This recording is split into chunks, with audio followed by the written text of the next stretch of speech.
states of affairs was constantly and inordinately frustrated by Lieutenant Colonel Ojukwu, the then military governor of Eastern Region. The Eastern Region, led by Lieutenant Colonel Ojukwu, created a situation which militated against the search for national peace and unity. Even the efforts of late General Ankara came to naught. The federal government sought to implement an Aburi Accord within the context of an enduring federal Nigeria. But the Indigbo's leadership unequivocally decided on their determined intent to atomize the federation. This was manifested in the readiness of succession document by which Lieutenant Colonel Ojukwu formally purported to secede the Eastern Region by declaring it to be Republic of Biafra. Concerted peace efforts were made by General Ankara, late Emperor Haile Selassie, Alhaji Diori Hamani, Alhaji Ahmadu Ahijo, and the Organization of African Unity, among others, for peace to no avail. These efforts were to buttress internally generated voluntary efforts of Nigerians who saw the tragedy of an atomized Nigeria. The federal military government bent backwards in good faith to open corridors for peace.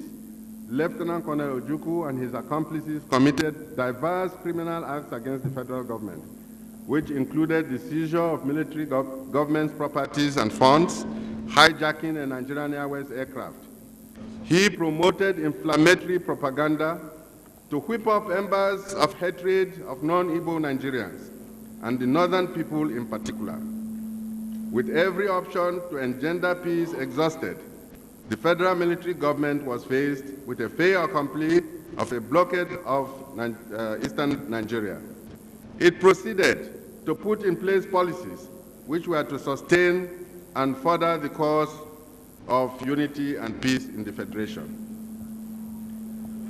Lieutenant Colonel Odumegwu Ojukwu, as he then was, a university graduate who was a short service commissioned officer, commissioned into the Education Corps of the Nigerian Army, and later converted to a combatant infantry officer, saw an opportunity to excel as a politician in uniform, seized the opportunity offered by the 1966 crisis to play politics with our national misfortunes and stretch politicking, patience, endurance, and anxieties to unacceptable limits. He and his cabal of intellectuals led the Igbos irretrievably on a path of succession, oblivious of the aspirations of non-Igbos in the Eastern region. Lieutenant Colonel Ojukwu did not pursue compensation or reparation then because there were other forces in the region, urging him to succeed. These forces were as follows. One, the myth of the elite that academicians and intellectuals can run the nation better and that Biafra would afford them the proof. Two, Igbo fugitives indicted following the short-lived Eronsis regime's inquiry into the management of public corporations. Three, Igbos who were accused of looting when they were leaving for Eastern Region in 1966 to 1967, or suspected of fraud of banks or looting of supermarkets, department stores, car dealers, or were unpaid debtors. Four, cynical Igbo speculators and adventurers who saw an opportunity to enrich themselves. Five, the gullible, wealthy, but illiterate Igbos who were charmed and hypnotized by English spoken by the likes of Ojukwu. Six, those nihilist Igbos blinded with hatred and distrust of government and were only prepared to face the future by continuing with conspiracies and plotting against Nigeria in the hope of realizing a prophecy of the supremacy of the Igbo race in Africa.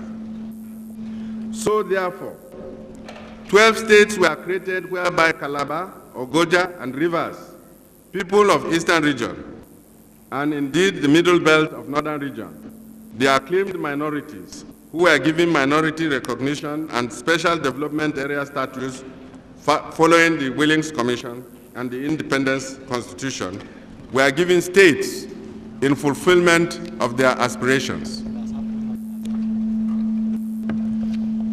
Gowon restructured the Nigerian Federation in 12 states constituents of equal powers so as to further social justice, peace, and unity in diversity. Gowon created the 12 States Federation when all interested to discuss with the Igbo leadership as to how to find a viable way forward following the 1966 outbreak of disorders failed. Lieutenant Col Ojukwu spawned the federal government's 12 states federal structure decreed in 1967 and declared secession of the eastern region by declaring it the Republic of Biafra. In furtherance to the federal government's responsibility to maintain the territorial integrity of Nigeria, preserve law and order in the Federation, having regards to its commitment to evolve and install peace, justice, and good government for Nigeria, a police action was undertaken against the rebellion that had emerged in the eastern region. Hence the Civil War, which raged for 30 months, July 1967 to 15th January 1970.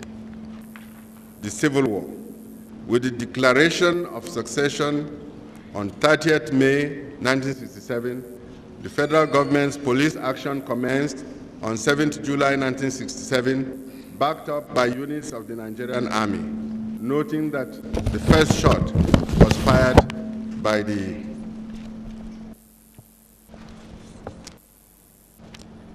secessionist forces. Regrettably, the propaganda machine of Lieutenant Col Ojukwu put the innocent people of the eastern region in a state of psychological hypnosis of perceived invincibility of Biafra. With the federal military government's success in liberating parts of the eastern region, the desperate rebel clique proceeded to pursue predetermined expansionist criminal acts in sequence. They invaded, attacked, terrorized, and murdered scores of innocent civilians in neighboring states, such as the Midwest, Western State, and Kwara State. The invading Biafran forces led by Mark Evensor, Humphrey Chukwuka, Festus Akaga, and Victor Banjo, who was later murdered at the instance of Ojukwu, was aimed at psychologically browbeating the Western and Lagos states to cooperate in the dismemberment of Nigeria. The invasion succeeded, though, for a short while in declaring the then Midwestern state as Republic of Benin. Providence was not on the side of the rebel forces. Their plan to invade and declare the Western region as the Republic of Oduduwa was checkmated. The federal forces drove the rebels out of the West and Midwestern states. End of Civil War and beyond. The federal military government enunciated a policy based on no victor, no vanquished, and carried out a program for reconciliation, rehabilitation, and reconstruction. The Ohaneze petition has resurrected some of the pertinent issues that were taken care of by the federal government's execution of these programs. Had the policies of reconciliation, rehabilitation, reconstruction been successful, or had it been misconstrued in its effect, and therefore failures subsumed under the general generics of domination and marginalization? These are issues that can be looked into and are pertinent in the economic, social, and political spheres of development in today's federation. Arewa Consultative Forum has earlier in this summary proffered some explanations as to the issues by Ohaneze touching on the reconciliation efforts of the federal government, but in particular with respect to North. No property of the Igbos has remained unpaid for in arrears or unreturned to its owners. Arewa Consultative Forum reiterates its contention that no ethnic cleansing, no genocide was contemplated, organized, or carried out against Igbos. The federal troops acted in conformity with the Geneva Convention as borne out of investigation and reported by International Observer Team, which included the Organization of African Unity and the United Nations Organization. Whereas the report bore comprehensive assessment of the health and well-being of prisoners of war on the federal side, nothing was heard of the prisoners of war of the secessionist side. For example, Captain Bogaje, a federal officer who was a prisoner of war and was extensively used for propaganda by the rebels, was never seen or heard of ever again. The Arewa Consultative Forum maintains that the notion of northern political domination is a fallacy, that since the North is not economically and socially dominant, it cannot politically dominate others merely on account of having produced 6 heads of states of government out of 12. The North remains the poorest and most backward of all the regions, whereas the Ohanese attribute the backwardness and poverty of the North to what they termed marginality, that is, a self-imposed impoverishment. It has been presented in the memorandum that no northern head of state or government has governed the Federation to the exclusion of other Nigerian professionals, ethnic nationalities, of regions or states. They therefore should not be held blameworthy for being deliberate marginalizers or inducers of poverty on their kids and kins so as to suffer them marginality in the context of Ohane's definition of the word marginality.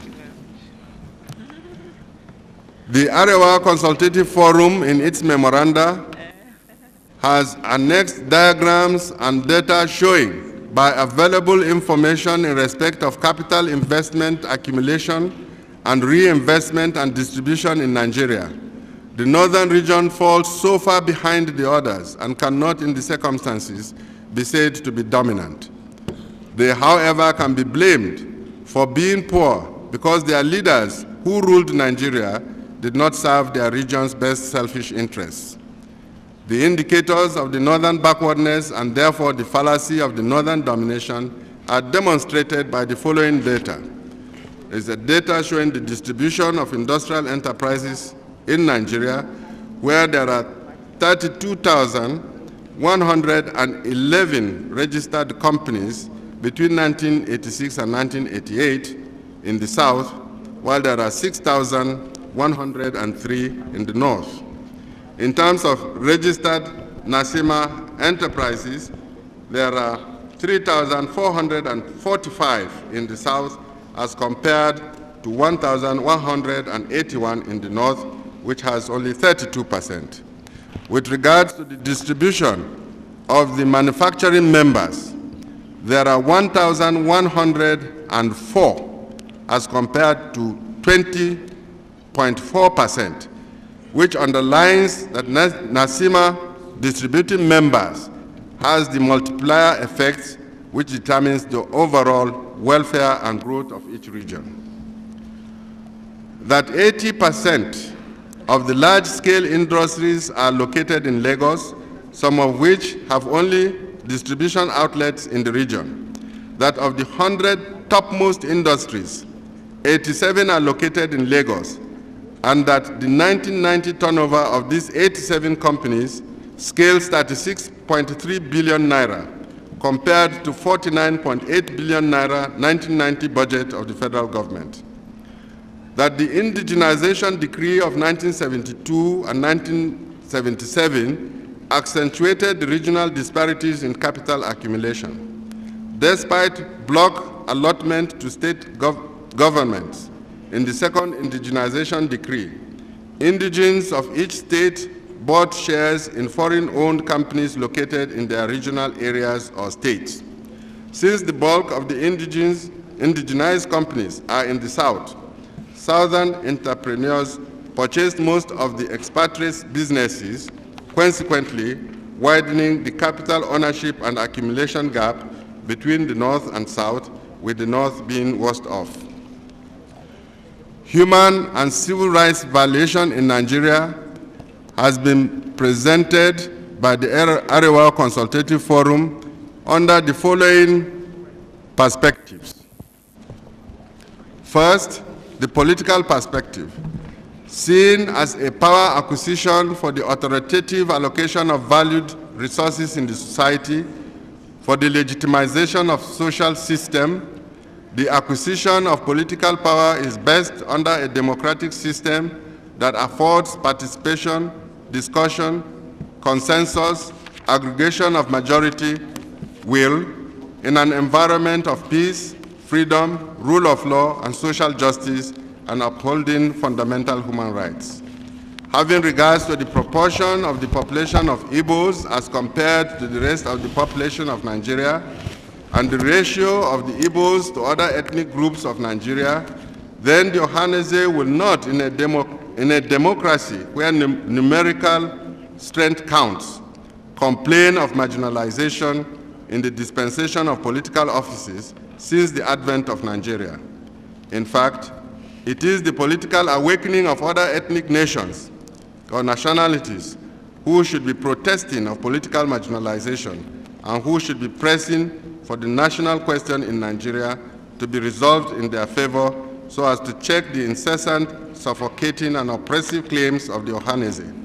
While it is noted that the North constitutes 53.19% of the Nigerian population, it is the South, with 46.80%, who dominate appointments in all the echelons and cadre of federal public services. The Yorubas, followed by the Igbos, dominate in the federal service, Central Bank of Nigeria, and the presidency, and they don't seem to be contented. They appear to be supplanting erstwhile British imperialism with ethnic domination. They are opposed to the provisions of the fundamental directive principles of state policy contained in the Constitution, and in particular, the provisions for federal character and equal opportunity to the development of human resources.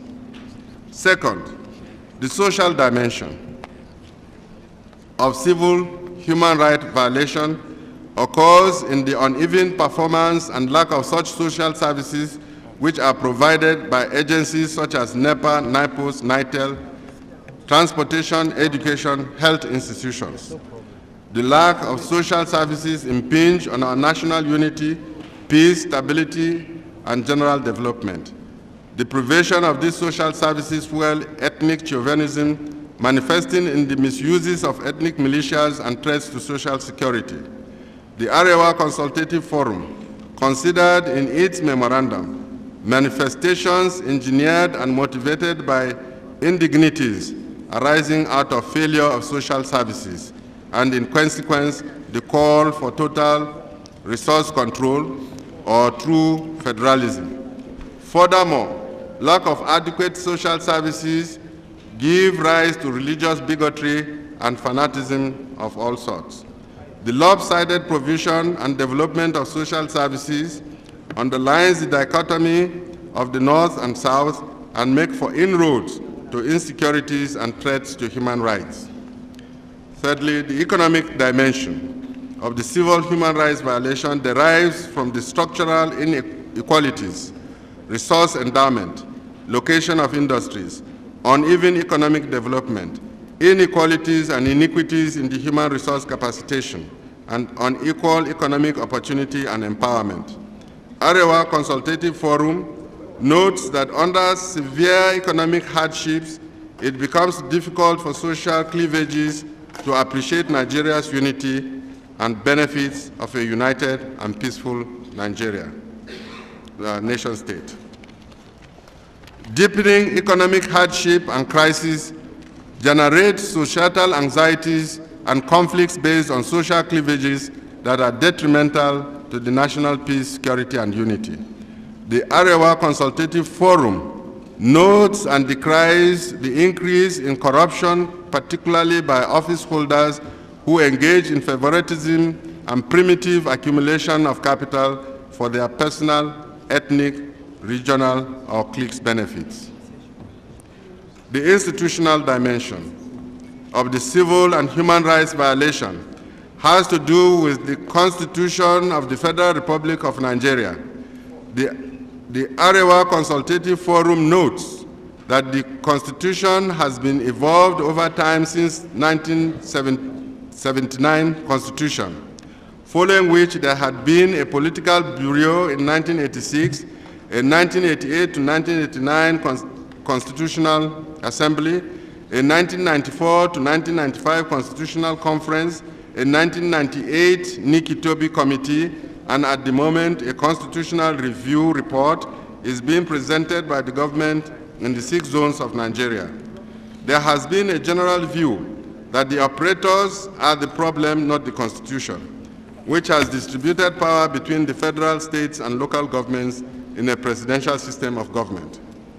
The Arewa Consultative Forum submits that since elected legislators and chief executives are in office in all the tiers of government, it is unlikely that a national conference or sovereign constitutional conference will be of real benefit more than that which can be achieved through the statutory and constitutional channels for causing an amendment to the 1999 Constitution.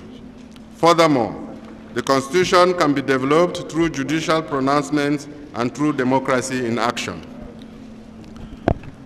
Fifthly, the military dimension of civil and human rights violation has arisen because of the repeated intervention of the military in governance. These coups have generated the belief that the real problem to the constitutional survival of democracy and good governance, as well as guaranteeing human rights in Nigeria, is the military. Military interventions in Nigerian politics are traceable to the failures of democratic civilian institutions, but their longevity is primarily due to civilian tolerance, acclaim, and acquiescence. The task of preventing coups, therefore, is as much with civilians as it is with the military. Arewa Consultative Forum notes that military professionalism is sustained and dictated by the nation's politics and economics. The extent of military professionalism and degree of its sophistication is largely a political decision made by civilians. The subordination of the military to constituted civilian authority acting under law is paramount to the survival of democracy.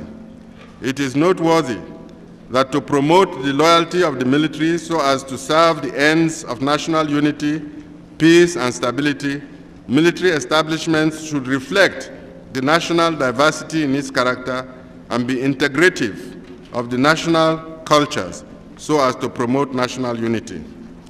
In conclusion,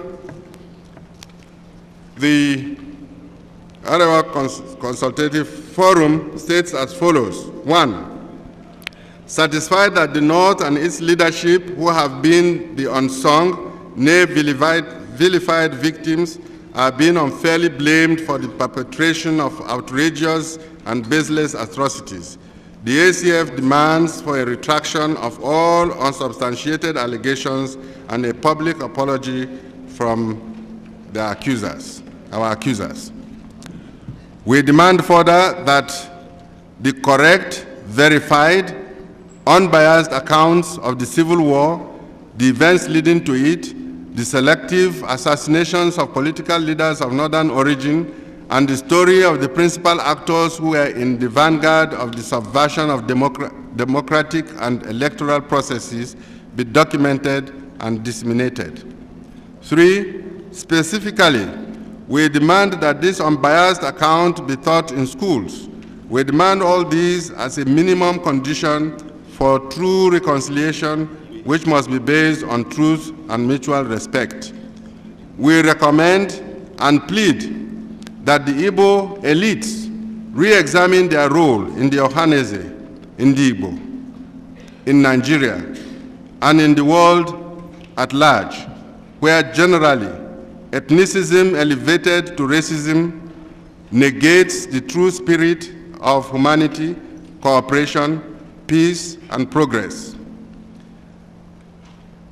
While we mourn the irreparable loss of the lives of our leaders, other innocent and defenseless civilians and military officers, and pray for their repose, we consider it abhorrent and distasteful,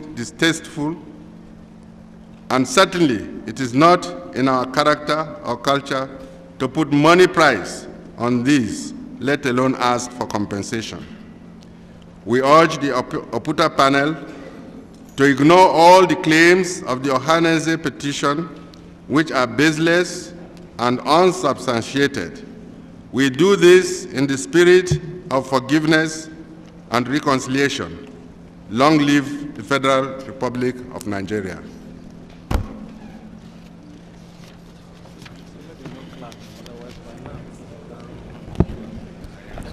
Signed by the Chairman, Central Working Committee of the ACF, Alhaji MD Yusuf, the Secretary General, Colonel Hamid Ali, IBM Haruna, retired Major General, Alhaji Mahmoud A. Gambo, and Dr. Ibrahim Tahir.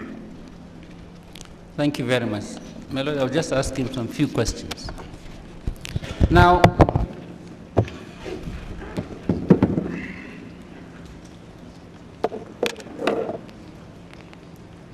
General. Yes, my Lord. It is correct that the Arewa Consultative Forum decided to come to the Commission because there were allegations against the North. Yes. That's correct, okay. And it is also correct that if the federal government had come to present its own case, Arewa Consultative Forum would not have bothered. Perhaps not. Yes.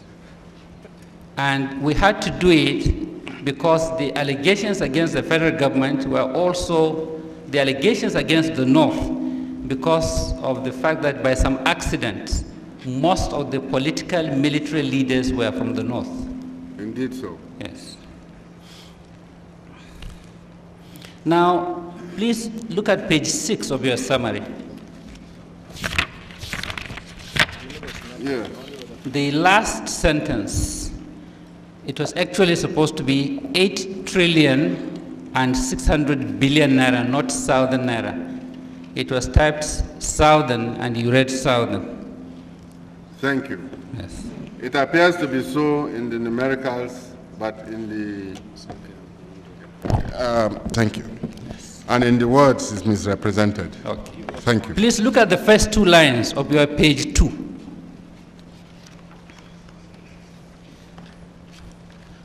You have seen it? Yes. You said the complaint by Ohaneze that most of the executive posts by the Igbos were ceremonial, symbolic, or circumfidel is both false and ridiculous. Yes.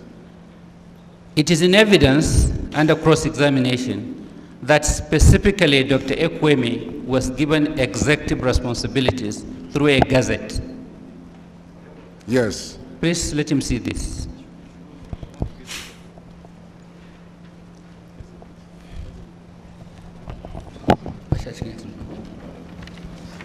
That is the gazette, Yes. which specifically gave Dr. Alex Ekwemi specific executive responsibilities.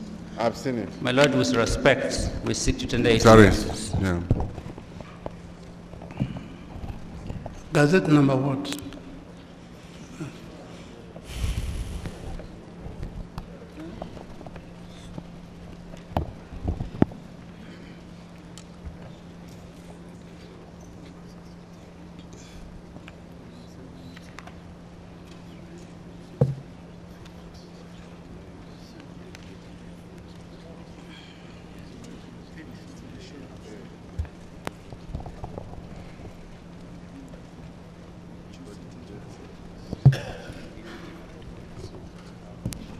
Exhibit 65, okay. Is Gazette number 63. The commission, please. Of 5th December. Please give him Exhibit 63, the bulky document, our addendum. Please go to page 299.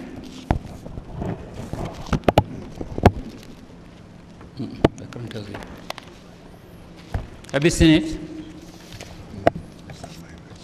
Yes. That is a report, a federal government report by special branch on what actually took place on the 15th January 1966. Is that correct? I'm still searching for it. 299. 299. Yes. Special branch report of the events of 15 January 1966, yes. And at page 302. Hold it. We want to flag them and mark them. Yes, So that we'll mark them, my lord. I'm trying to lead him first to state what it is. Now, at page 302 of that report, oh, okay, sorry. No, we'll give them separate. At page 302, yes, as part of that report, are specific Igbo officers listed who executed particular political and military leaders. yes. My lord, we seek to tender it separately here as an exhibit. Yeah, that is exhibit 63. 290 something. No, what we're saying, my lord, is the bulky document is exhibit 63. This one we are tendering is an extract from that bulky document. Yes, no. Isn't it better to have the thing flagged in this exhibit? At the commission, please. It's better that way. Okay. My lord, we apply to tender the report, which is appendix 6. Start from where you're asking to look at page what? Appendix 6 from page 299. 299. Yes, my lord. Up to page 308. Yes. 299 to 300 and... well, have a flag and then mark it. Exhibit 63A. At the commission, Or please. if you like, give it a new exhibit 63A. So that when you're referring to all this in your address, it's easy. Yes, my lord. 63A, that is from page 299.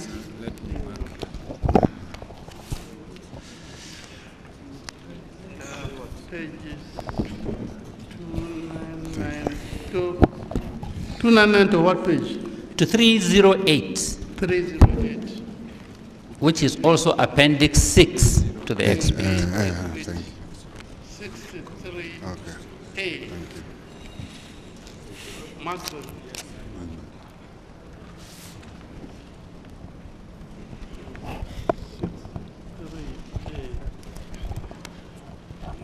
Now go to page 1 of your summary, the last 2 lines of paragraph 1.1. Page what? Page 1 of the summary, which is exhibit 64. The last 2 lines of paragraph 1.1. The tribes of the north, who are said to be dominating political appointments, are listed there: Jarawa, Angas, Hausa Fulani, Gwari, and Kanuri. All the others are in the Middle Belt region. Is that correct? The Jarawas, the Angas, the Gwari, and the Kanuri. The new definition of Middle Belt. Middle belt of Nigeria. Yes. Not of the north. Yes. Thank you. Yes. Yes. Page 1 of the summary, exhibit 64. The last 2 lines of paragraph 1.1.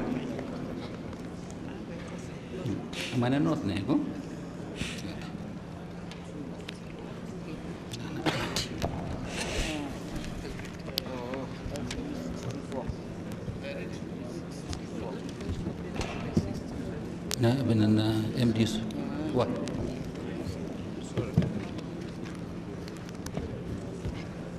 MD Yusuf. Kindly speak through the microphone so that they will record. Yeah, thank you. Now, in your paper, that is both the summary and exhibit 63 and 4, there is an allegation that Dr. Azikwe was aware of the planned coup, and that was why he left the country. And that was confirmed by a close associate of his, one Mr. Amechi, in the book, Nigeria, the Two Political Amalgams. You are aware of that? I'm aware of that, yes. Please see this, whether it is a photocopy of the cover and the extract. The original is here. We are not tendering it because we have only one. That is, yes, my lord, with respect, we seek to tender it. It's a book called Nigeria, the Two Political Amalgams, by one Amechi, who claimed, he's an Igbo, who claimed to be a close associate of Dr. Ezekwe. Why not tell me the book? It's the only copy we have. We looked around, we didn't see, we went it in our archives. We do not have any guarantee that we can get it back. We are not doubting. You are tendering only the... No, not the commission, my lord, not the commission. We are thinking of, maybe when you finish, you will submit, including the exhibits, to the government, and that's our fear. If we have 2 copies, we will tender one. What I'm asking is, you're tendering photocopy of the whole book or... No, just the relevant portions. No, if you want to tender, we'd like to see the whole book. Okay, we'll do that later, but can that be a... How do we get it back? No.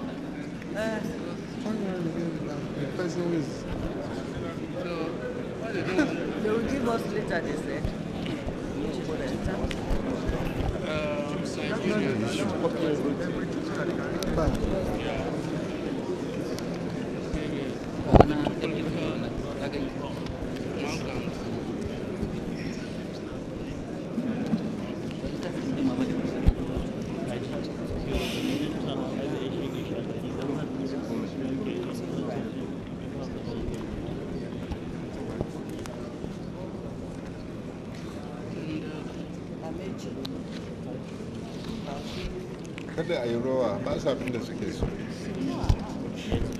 Market Exhibit 66. At the commission places.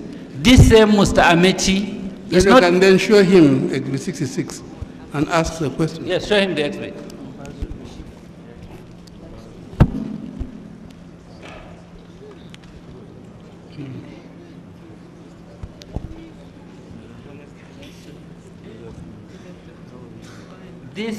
The author of exhibit, which exhibit?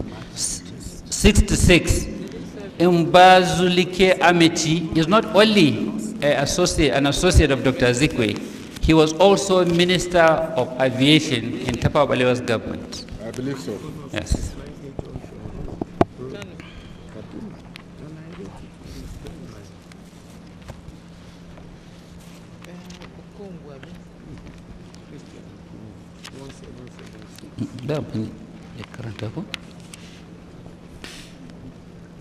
Now, please go to page 11 of your summary.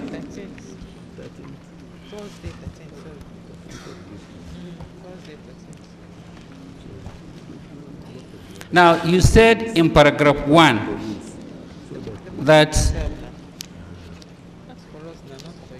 is from page 10 to 11, that the coup, the subsequent coups, military coups in Nigeria, which was in most cases by the North against the Northerner, was not anything near the coup of January 15, 1966. Yes. Yes. Because in 1983, it was Buhari that toppled Shagari. Yes. In 1985, it was Babangida who toppled Buhari. Yes. Abacha took over in 1996. Yes. And General Abdul Salam as a result of General Abacha's death in 1998. Yes. In none of these changes have a particular race or nation or ethnic nationality been massacred as in January 15, 1966. Yes. Now please go give him exhibit 4. That is the report of the panel of investigation into Sabongari and Kano market disturbances.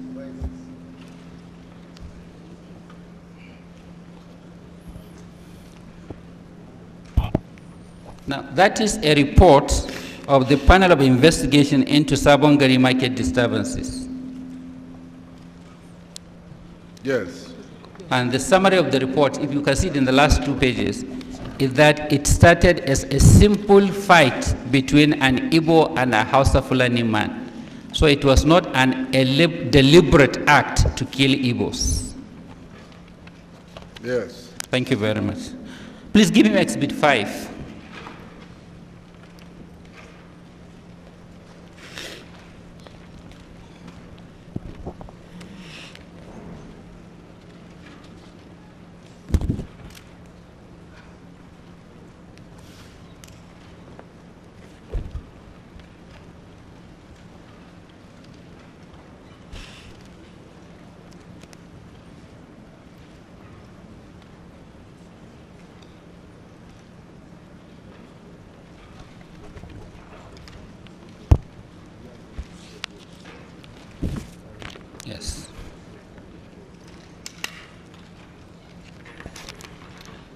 Now, Exhibit 5, read the cover.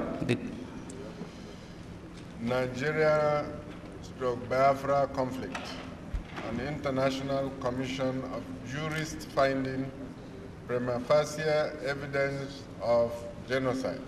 That is the report Chukwumereji said was not complete, and that he will submit the complete and correct version, which he has not done till today. That's correct. I wouldn't know if he hasn't filed it. He has not, to our knowledge, it has not been tendered. Please, please, no, hold it. Give him Exhibit 53. No, sorry.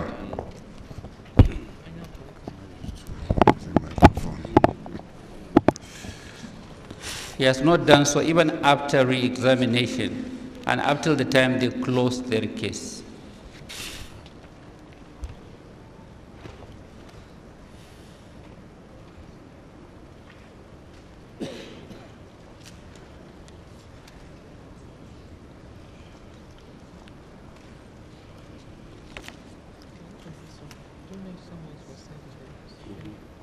It is titled No Genocide.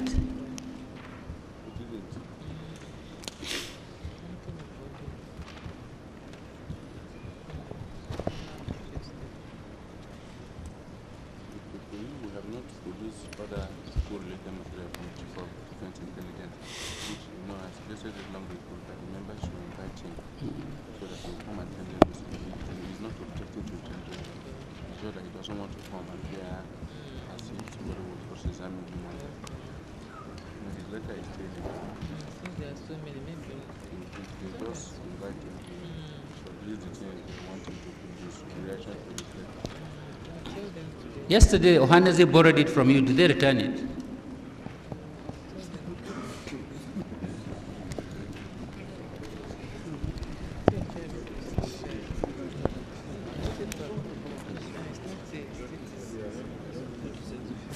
They used it yesterday. No, 53. When a response was again by Shiba, now report. Did he respond by addressing the city?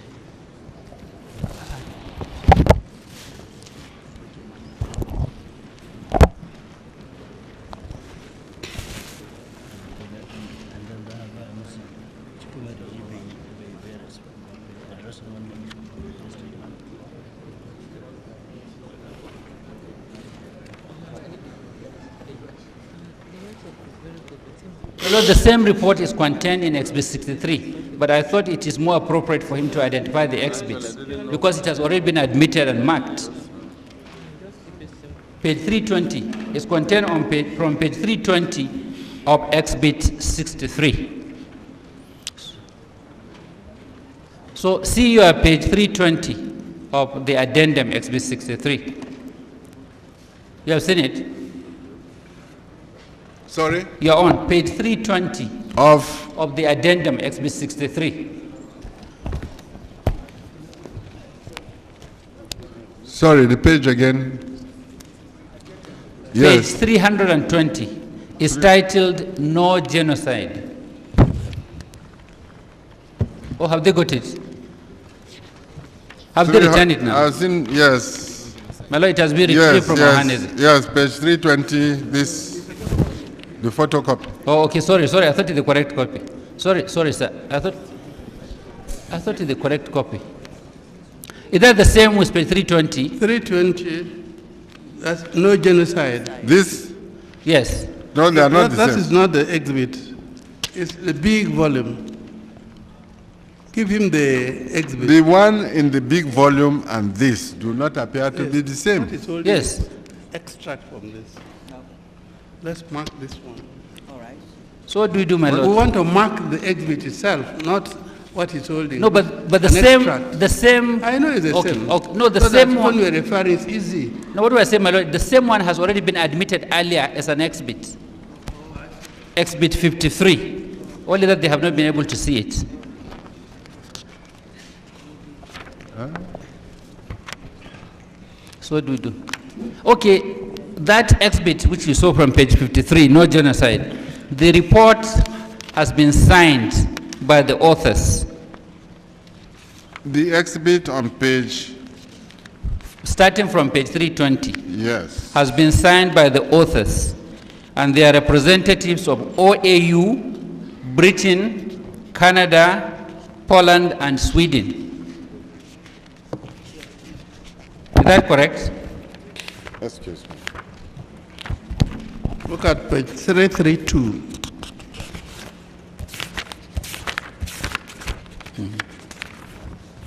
Page 332.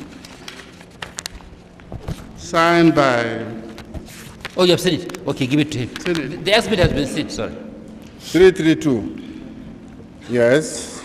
So, That is yes. on page 29 of the document. So in contrast, while Exhibit 53, which was tendered by Arewa, has been duly authenticated, Exhibit 5 is yet to be authenticated. Is that correct?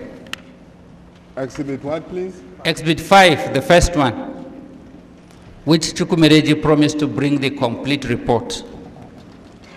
The one you said is the exhibit of the otherwise is exhibit what, please? That's Exhibit 53. That's the one duly executed by OAU. This exhibit 53 is Yes. not duly signed. Yes. No, I am saying that this exhibit 53 and this exhibit 53 in this book do not coincide. They are not. They do not match. No, forget about that one. Deal with the exhibit now. Exhibit 53. Yes, but if you ask the me, witness is sending a message. Yeah, no The problem. message being, this is matter for address. Yes, my lord. this particular one Yes. does not match this, and therefore this one is not signed. The one you are asking me to Okay. certify signed is not signed. No, what we have said is a complete report from OAU and some countries, and the names of those who wrote the report are there. Of this one. No, of this one, the exhibits.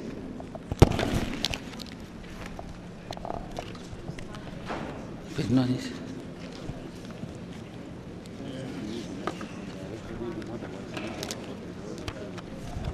Please, counsel, can you look at this Yes. as exhibit 53? Bring it, please. Thank you. Bring it. See page 29. Give him. See page 29. Go ahead, give it to him. It is. Okay. Page 29. Yes. You have seen it. The names of Major General Milroy of Canada, Right. Colonel Alpros of Poland, Major General Raab of Sweden, and Brigadier Pegoson of United Kingdom. You have seen Yes. it. Right. That's what I said. Unlike that one, in Exhibit 5, there are no names and no signatures. I have not seen exhibit 5. Check is with you. I ask you to hold it, not to return it to the registry. What I am holding here is exhibit 53. Yes, But I've not been given exhibit 5. you were given earlier. Where is it?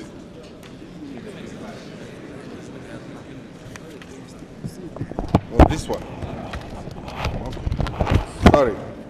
Well, if I hold this document with two hands, I hardly have... You remember when I asked you earlier, you said, take Exhibit 5. Yes, exhibit 5. That's the one Chukwumereji said he agreed is not complete and he will bring the complete one. Yes. So what I'm saying is, unlike that one, Exhibit 53 is complete. Yes. Thank you very much. Now, I want to response never. Please see Exhibit 6. I'm going to the first one in Ali. Exhibit 6. Exhibit 6.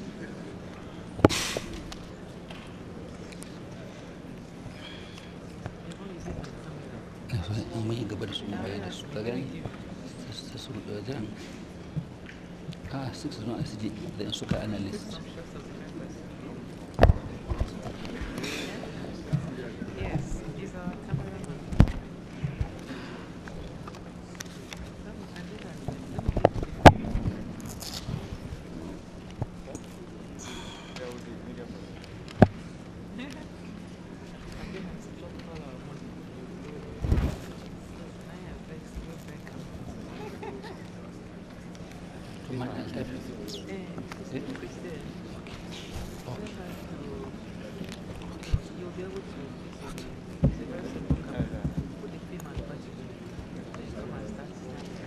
It's called Marginalization in Nigerian Polity, a diagnosis of Igbo problem by Nsukka analyst.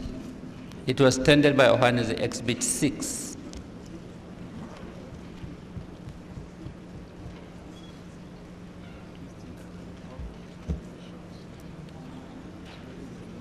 Yeah, you have seen it, okay.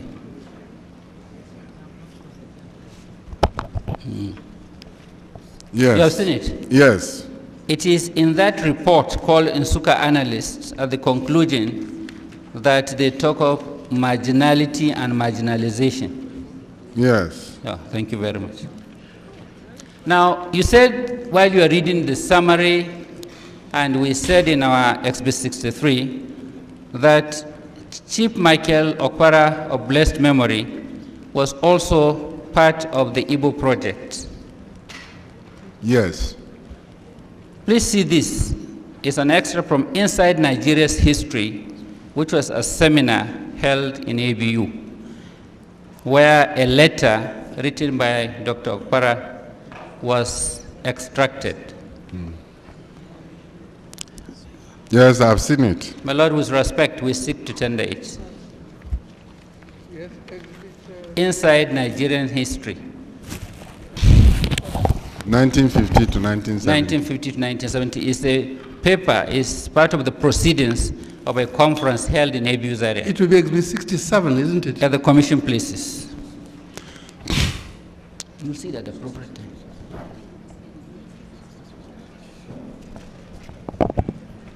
You can collect that.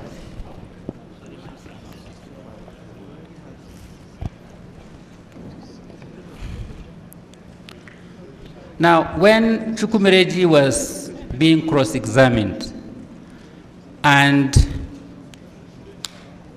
in the response they filed to Exhibit 40 yesterday, they accused the North of encouraging the Almajiri, the Megads, the selling swears, and the cow rearing and the rest of it.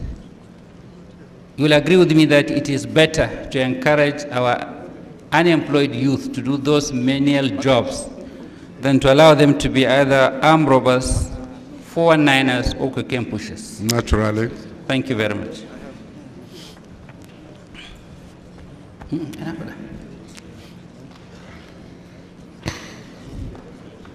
Now, as a military officer yourself,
you said, as a military officer, you attended the wedding party of Brigadier Mamalari on the night of the 15th. So you were in Lagos most of the days, 15, 16, and thereabout. By my appointment, I was resident in Lagos. Yes. Now, do you know the military officers with which General Ironsi alleged that he met and decided to take over and forced the Council of Ministers through Dr. Orizu to hand over to, as a military officer, were you aware that General Ironsi actually met with the military officers and they demanded to take over and restore law and order? Are you aware? The allegation by Ironsi was that he met with the military officers, and then the Council of Ministers, he demanded for power to restore law and order and crush the mutiny. Are you aware that he met military officers and that they advised him as such? Well, I wouldn't say I was aware. That is what we were told. That's what you're told by? Yes. We gathered that that was what took place. Okay. But the difficulty was to ascertain who were the officers. Were those who were mutineering, or up till now that you're sitting down there, you didn't know the officers? We don't know. Okay. Now, you said in your submission that Major General Ironsi was the coup plotter himself, and that Nzwegu and the others and the Bule were just mutineers. Can you explain that to the Commission? Yes. Zegu and the other officers mutinied by their conduct in engaging in the use of arms and troops against their fellow officers and civilians without due authority. So to that extent, I said they were mutineering. But to the extent when they overthrew the government of Northern Region, while the federal government was still standing, they were rebels.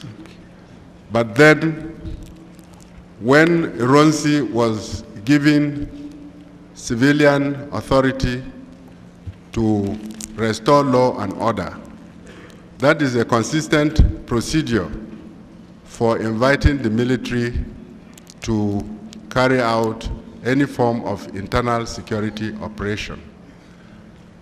Now, the coup actually came when, after taking the instrument to restore law and order, declared himself as the supreme commander.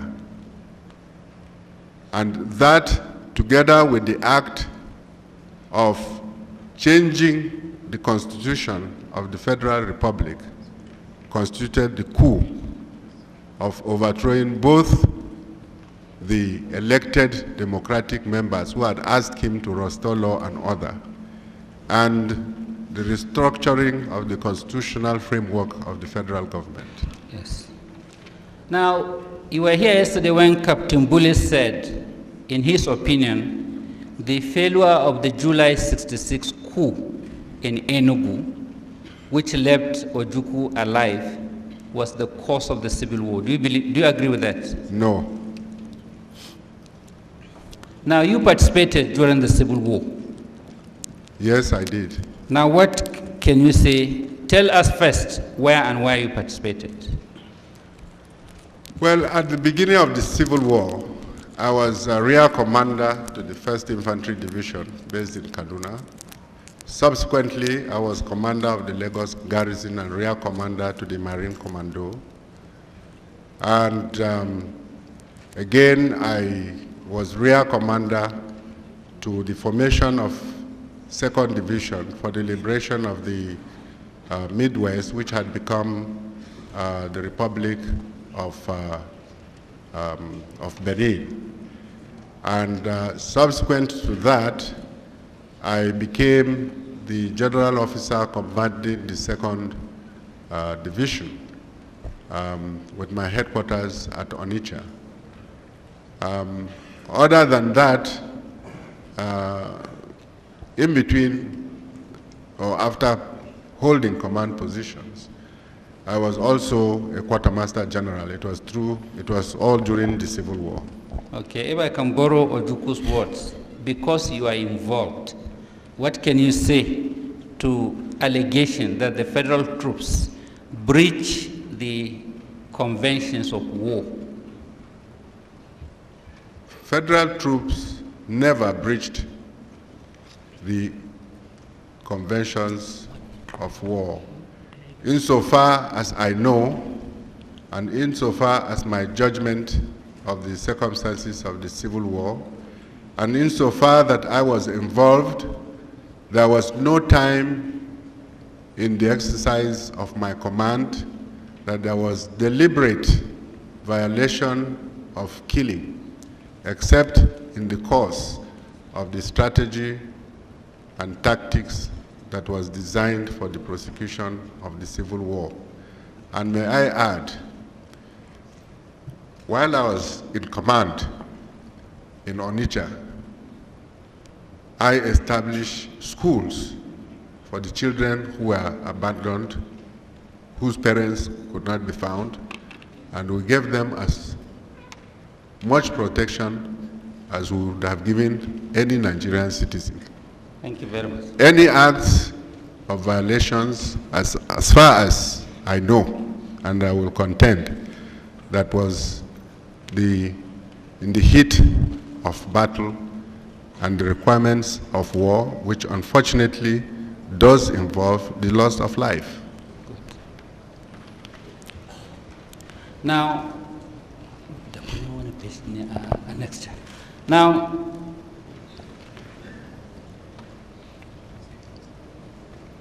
you recall that part of the big document we presented said the North had always made compromises for the continuation of the unity of this country. And you gave examples of how the North supported Chief Abiola and how the North supported Chief Obafemi Awolowo. No, I cannot recall making such statements. It is in our document. I'm just asking whether you agree. It is in our document that because of the North desire for unity, yes, depending on circumstances and problems at hand, the North supported Abiola as against Tofa, and the North supported Obasanjo, just for the unity of this country. Yes, that is true. Yes. Compromises and negotiations have always been part of our seeking for consensus to establish political authority in this country. Yes.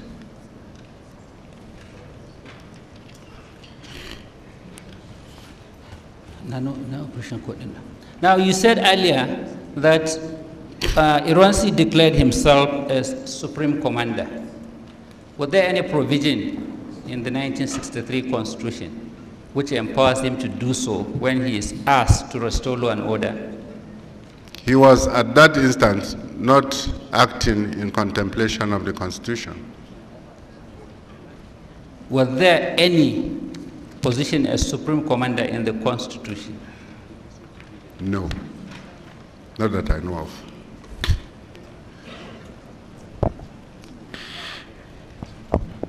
Now, according to Ohaneze, the figures of casualties they gave, you see, they will say about 50,000 children killed, about 200,000 killed.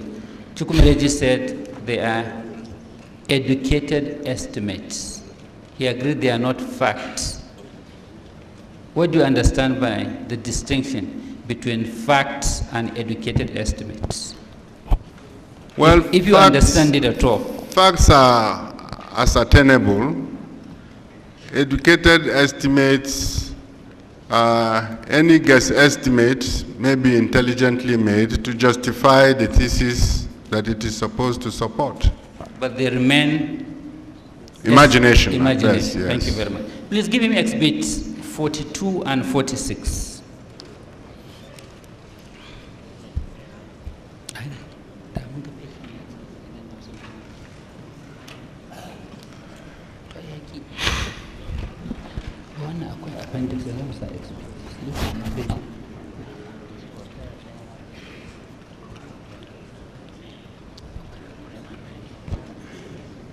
Give him 42 and 46.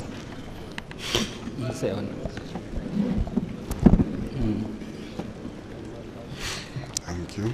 Now, Exhibit 42 is a circular which the Supreme Commander ordered to be issued, unifying the entire civil service of this country and converting Nigeria to a unitary state against all advice. Is that correct? Yes.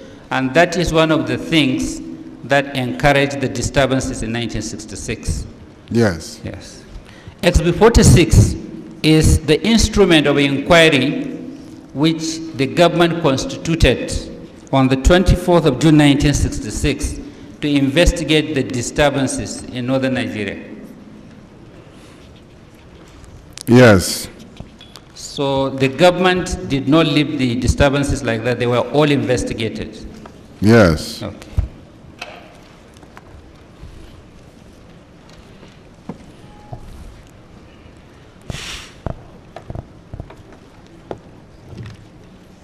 Now you are aware that there is a report from the police of Kano State, at least Arewa we have it, to the Commissioner for Justice Kano State on the Akaluka case. Are you aware?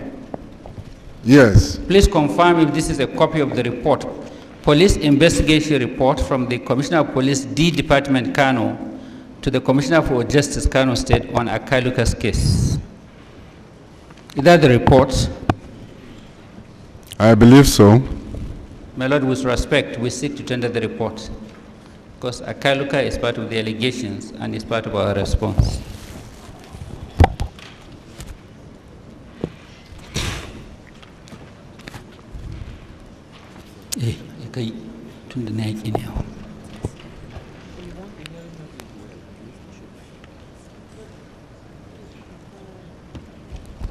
This begs 68. At the commission, please.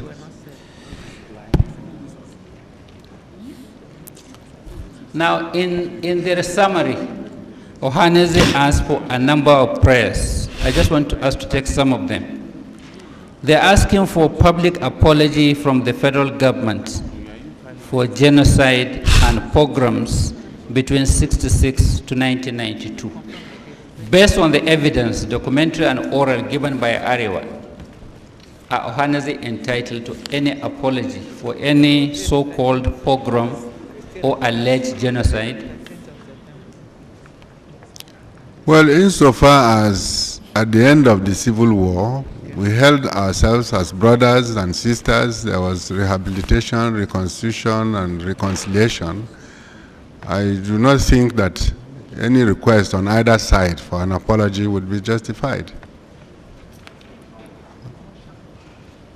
Now, is the claim for 8.6 trillion naira by Ohaneze justified based on educated estimates and based on illegalities, the war, the killings, and the provocations? Well, as we have earlier said, you cannot quantify the value of life, you can't quantify the value of the future of citizens who would have lived to a full prime of life. I don't think that the claim of trillion can be justified. No man gives life. Life is from God. Now, in view of the fact that we tendered a report by OAU and international observers showing that there were no war crimes on the part of the federal government, is the complaint or application by Ohaneze that people should be tried as perpetrators of war crimes justified? No. Now, since you are in the army and you know what happened to those who were on the side of Biafra, is the claim for compensation and payment of accumulated salaries and allowances justified? What they are saying is all their officers who participated in the war should be paid their accumulated salaries and allowances. We are assisting the commission. Do you consider that justified? In my view, it is a political matter. Okay. Now, what of the claim of 500 billion for investments and businesses, which they said they owned in various parts of Igbo land as a result of the war which Ojukwu started? Well, I believe it has to be counterbalanced with the expenses that have taken place in terms of reconstruction, rehabilitation, and And the cost of the war itself. And the cost of the war on all sides. I really think that these are not matters of truth. Okay. They are matters of political decision, as far as I'm concerned. Now, Ohaneze claimed that they have no GOC in the Nigerian army. That was before the petition was filed. The GOC Kaduna now is an Ohaneze man. Is that correct? We do not have a GOC now. What do we have then? We have commanders of different formations. So the commander in Kaduna now is an Igbo man. So at least Obasanjo has done some justice to that allegation. I believe so. Yes. My Lord, it's almost 1 o'clock. I will leave him now. When I come back, just a few more questions, and then I'll be done. With all respect. We spent about 15 minutes asking questions which I really addressed. No, His views, he's writing the report for us, part of the report, by your question and his answer. So if we save those minutes, we could have gone further. What do? We want us to rise now? Yes, and come back 3, and then I will just have 2 more, and then we'll finish. Come back when? Well, conveniently 3 o'clock, because the prayer is between 2 to 2:30. Between 2 and 3? Yes. We'll come back at 3, 6 till 7? Or till 6, depending on what my Lord can take, subject to the convenience of the commission. Or if you can give us another date. Sorry, before then, we have to think about, are you finishing today? Answer is no. We have one, no. Answer is no. Yes. So what happens on Monday? Supreme Court. We have 4 cases on Monday. Yes, my Lord. Your Lordship. How heavy are they? My Lord, we have a gentleman from the army, Colonel Omori.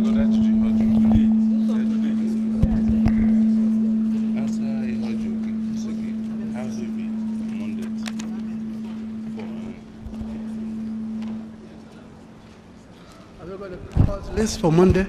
Yes, my Lord, we have 4 cases. Look at it. Have you got it? Bring it out. Yes. Let's see how heavy they are. 4. Your Lordship, we have Chief G.O. Akinloye. 589. Yes, 1364. Chief Chuman Zeribe. How many witnesses more? Well, Akinloye, Why I'm asking if we can accommodate them on Monday. That's why I'm asking. That's Ohaneze. Yes. Well, if we are sure that these 4 cases won't take us more than an hour or 2, at most 2-3 hours. Well, Your Lordship, Shell is in the first one. Evidence is yet to be taken in that case. The third one is just for a report from the IG. That's the Professor Zewu. It's a reinvestigation Let's matter. go one by one. 589 will not take a long time. That's Chief G.O. Akinloye. Special hearing. Yes, my Lord. What about 1364? Chuman Zeribe, long detention. Just one more witness, my Lord. One witness. Yes. And then Professor E.E. Ezewu. For report of police reinvestigation by the IG. That one shouldn't take more than a few minutes, my Lord. In other words, the 4 cases will take how many hours? 2, 3? Well, hopefully about 3 to 4 About hours. 2 hours, 3 hours? 3 to 4 hours, my Lord. 4? Maybe up to, depending on how Chief Akinloye's case goes. That is, if we have need for extra witnesses. As I said, in nearly all the cases, you can write a report without any extra witness. Well, except the ones which have not been heard at all. Now that we don't have clapping, they don't want to be heard, they want to be clapped for. That's all. Now, since there's no more clapping, they will not go dramatizing. Not so sure about that, my Lord. Why we are trying to see if we can fix you for Monday, so that it's continuous rather than breaking it till the end of the session. My Lord, if I want to remind the Commission, as was stated yesterday, that the new senior advocates will be sworn in on Monday, and most of us will be here. We'll go there. But if the Commission insists, we don't mind to come in the afternoon, probably at about 12 noon or 2 That is, p.m. swearing in of the new Senior advocate. silk. There's something called national duty. Yes, ma'am. That is all right, but this is more important. It's urgent. You can take photograph with them when they come out. I was thinking your lordship might want to be there as well. Yes, my lord. I was thinking your lordship might want to be there as well in person, but it's all right. This is a very important assignment. Well, but I don't know if the consensus. Let's hear the most senior. Let's see and hear.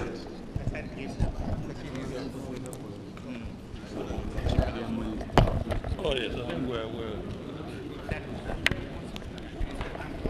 We should make some progress.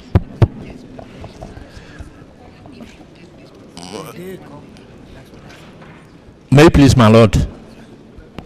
Before you come in, we are arguing on this side whether it's advisable to take this case on Monday without disturbing our timetable. If it will substantially disturb the timetable, then do we take it at the end of the session? So you're free, no case is on the list except your case. Now, my lord, I understand the council has 2 questions for the witness in chief. I'm applying that he put those 2 questions now, and then we take a break and come back 3 o'clock. Now, coming back is not very easy. Some of the commissioners have engagement outside Abuja. If we can form a quorum, I'll definitely come back. But if we cannot form a quorum, if you have that one of us is not here, is having a member of the university council and they're meeting right now. So if we can form a quorum.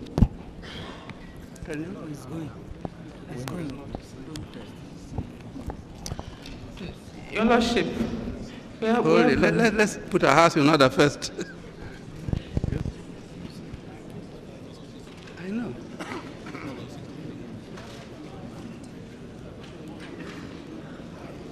At least one day. Or more. Yes, let's hear you. Because from our projection, this case will not finish on Monday. It may not even finish on Tuesday. Am I right? If that is so, we'll give you a date at the end of the session, so nothing disturbs you. When is the Will sessions? that not be better? When is the sessions ending? October something. October?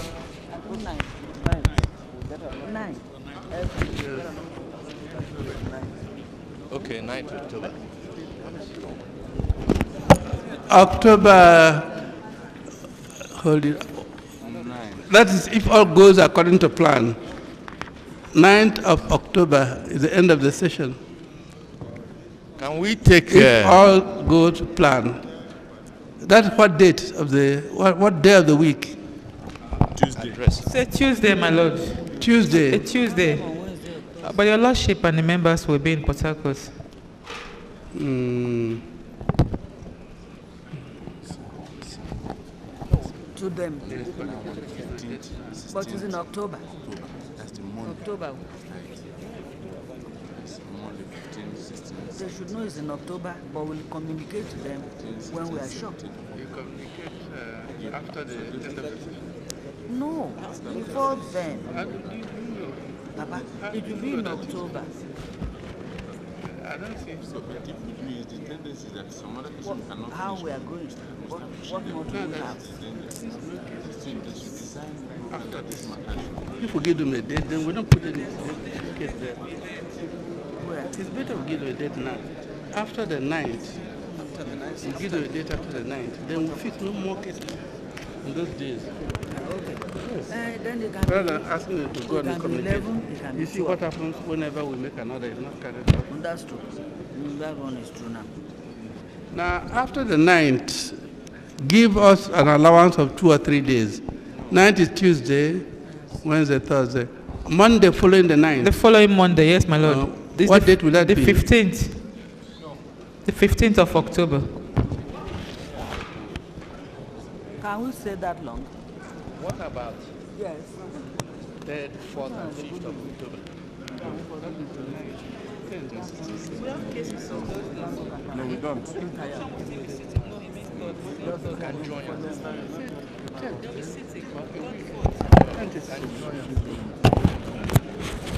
And then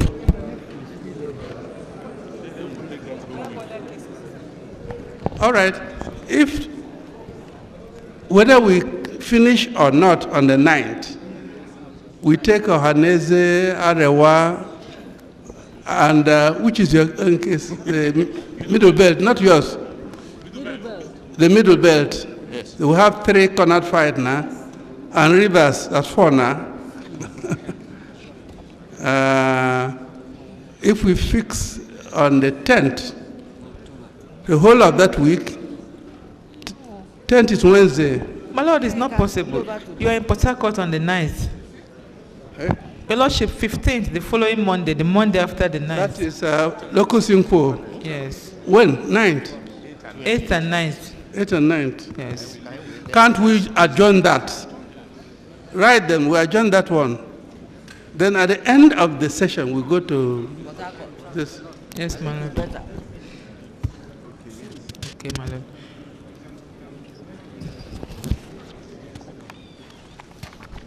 Is it Monday? Let's see timetable.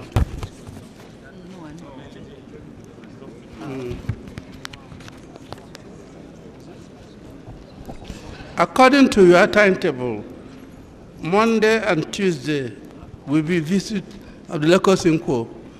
Write them. Yes, my Lord. That we will inform them of a new date. The council is here. If you you know that we are not coming that day because of this, and you'll be here then with us. So we use 8th and 9th. 8th and 9th. That gives you 2 clear days plus 2.5. So you have got 4.5 clear days. So write, he is here, all right, but write them too. Those making the arrangement for the visit, that we will contact them later on. So we fix this for 8th and 9th of October. My Lord, may I respectfully apply for the 3rd and 4th of October? For what? For continuation of... We have other cases. We have other cases. We are doing you a favor. If we went according to our timetable, we'll be finishing by the 9th. That is after visit to Port Harcourt. So we're not accommodating you and shifting the Locus Inquo to another date. 8th and 9th. If you can't come, the others will come. Yes. If you can come, we say welcome, more the merrier. So 8th and 9th. Are we all agreed? This case, the 3 petitions, I hope we have all the associations before us so that we have a good history of Nigeria. Complete composite history of Nigeria. And as somebody said, this should be in the archives and should be taught in schools. Yes. If we have an agreed edition of the history. It's good for people to know what happened in the past. So 8th and 9th. See? 8th and 9th. Your Lordship. That means so we're not coming back again to take one witness. My Lord. Yes, 8th and 9th. Please let me finish here. I want to tell him something. Yes. This is one of your exhibits. My Lord, I'm sorry, my Lord.